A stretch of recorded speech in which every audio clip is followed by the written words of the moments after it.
Hey guys, welcome back to Give Your Hair a Kiss. I'm Kiss, and this is Manic Panic Warrior Pink.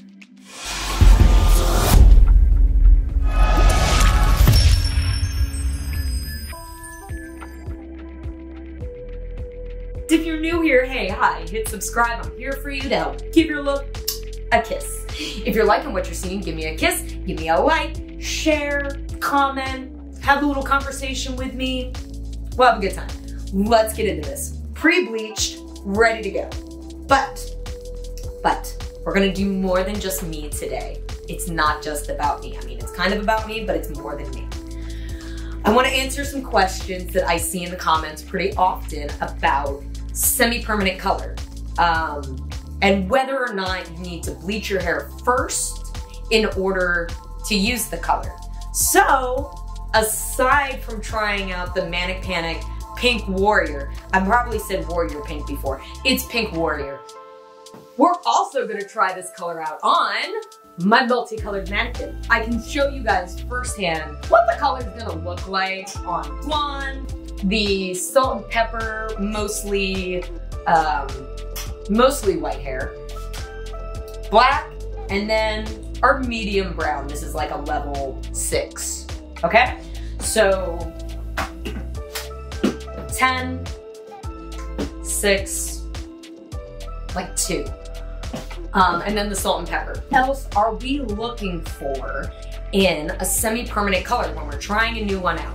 We're gonna look at the saturation of the product, how well it moves through the hair during the application. Am I having to use a ton of product? We're also going to be looking for our comprehensive instructions. Are these instructions easy to follow? Then we're going to be looking for our tonal quality. Are we going to see the same tone that is advertised by the manufacturer? The other things that we're going to be looking for is the condition of the hair after coloring. What does the color product do physically to the hair? We're also going to take into account the aroma of the product. Not everybody is sensitive to aromas or perfumes. I personally am. I don't necessarily like heavily perfumed product to be sitting on my hair while I'm processing, smelling that. Is it gonna linger in the hair after I rinse it out? And then lastly, as a bonus, we are gonna check and make sure this color is UV reactive as advertised. Let's look at what I've been using. I wanna compare the two colors real quick. This Hot Pink by Manic Panic is what I wear in my eyebrows, and it has been the shade that I've been doing in my hair pretty regularly. If you wanna see how I do all that, I did a whole video for you guys, check that out. So our two colors, they're pretty similar. This is our Pink Warrior. It definitely has a more seated magenta tone. This is honestly how my hair washes out though, with the Hot Pink after I leave it for mad long. So I'm wondering if it's gonna be a bit darker. And then the Hot Pink has that really bold kind of electric pink. But like I said, I do leave it on my hair a bit longer. It does come out a bit darker. It does last me a lot longer. I'm not done with you, Hot Pink. We're just taking a break, okay? I'm gonna pour my color right on in the bowl. This is semi-permanent. You don't have to mix it with anything.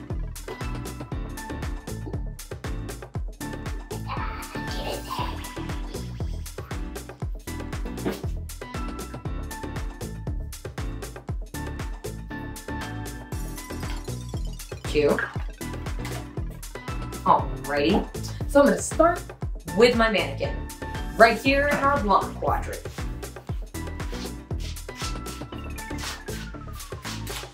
So the color goes on real easy, real smooth. I can move it through the hair very easily. Oh God, I guess we should look at the instructions, huh? Instruction, wear protective gloves to avoid staining. Got it. Apply to clean, dry hair. Got it.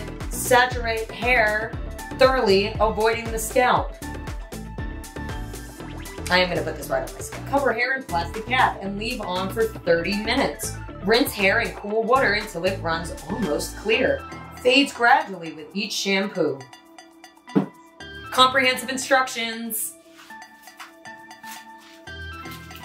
Great saturation. We'll pop on over into our salt and pepper. Okay, on to our level 2, our just about black section.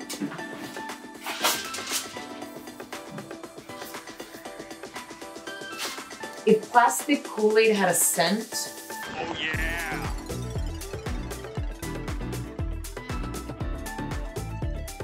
I think this would be it. It's not a bad aroma, it's not a strong aroma, it's just, it's got a scent like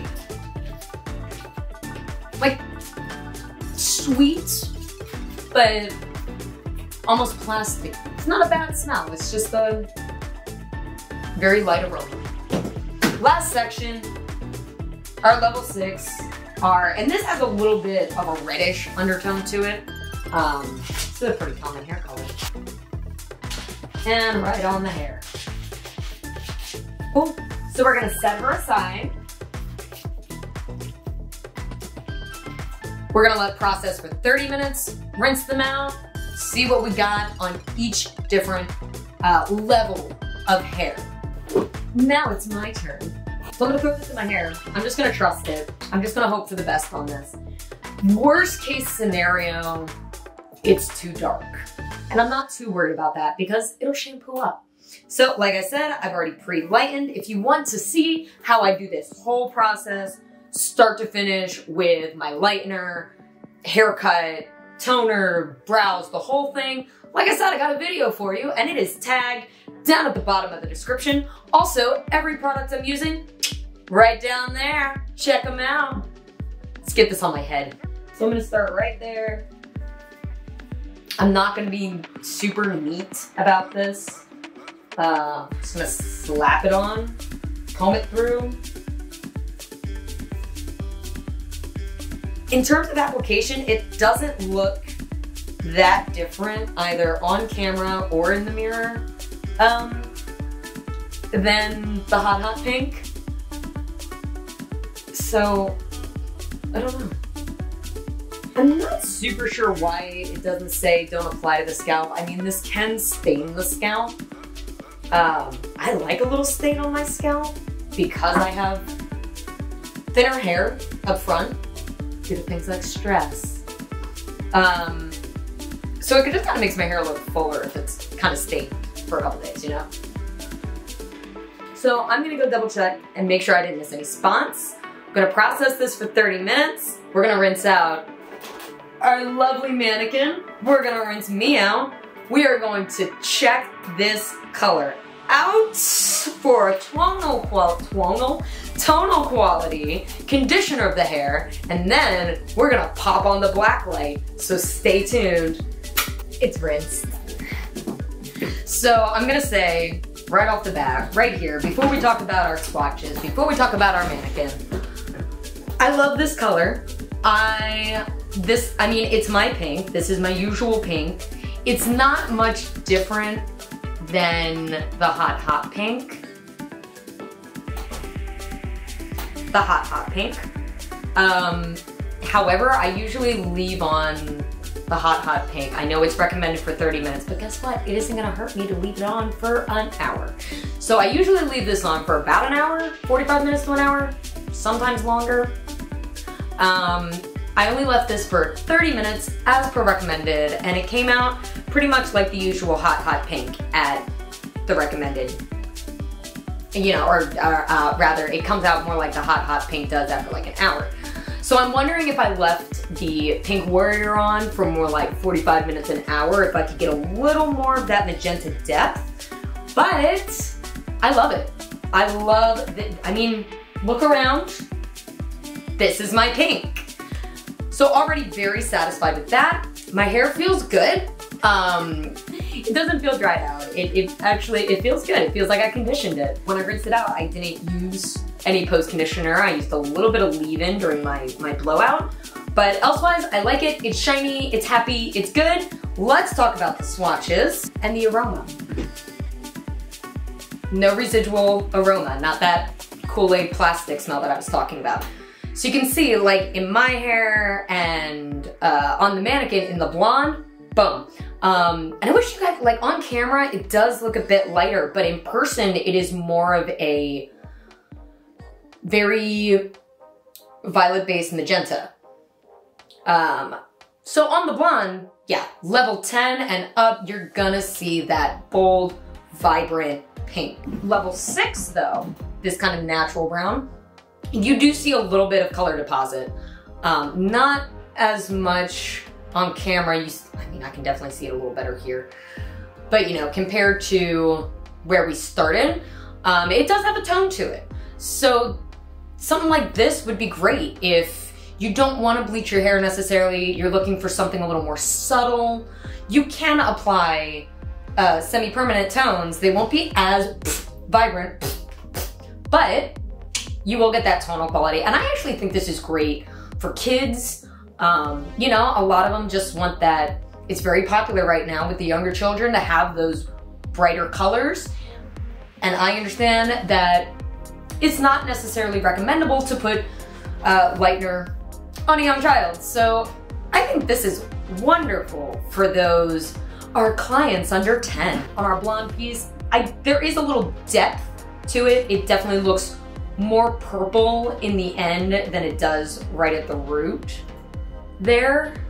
But not a huge, you know, I would say if you've got this darker hair and you want just a little bit of a hue, maybe that comic book blue or a little purple hue, great, yeah, throw a semi right over it. No harm, no foul, no chemical processing, bada bing, bada boom. Over here in our salt and pepper region, you can see the pink took nicely in the white parts of the hair. You know, not so much in the areas where there's pepper, where there's still depth. But if you have salt and pepper hair and you just want a little splash of color, if you have white hair and it's gorgeous and wonderful. I do have a client, she's 75, she has all white hair. We throw blues, we throw purples, we throw whatever on it. We don't have to lighten, we don't have to bleach.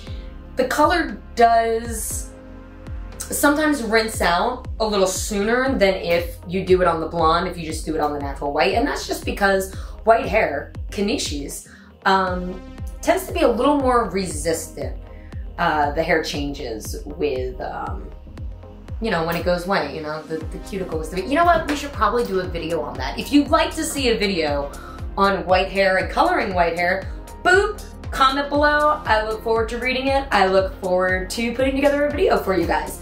So, do you have to have bleached hair to use this color? No, you don't. You can just throw it on and get a fun little hue. So there we go, I'm gonna answer that question right off the bat for you guys. But now comes the moment of truth. Is this UV reactive? Let's turn on the black light. Does it glow? I glow, oh goodness, yes indeed I glow. You can really see it behind me in the mirror, wow. I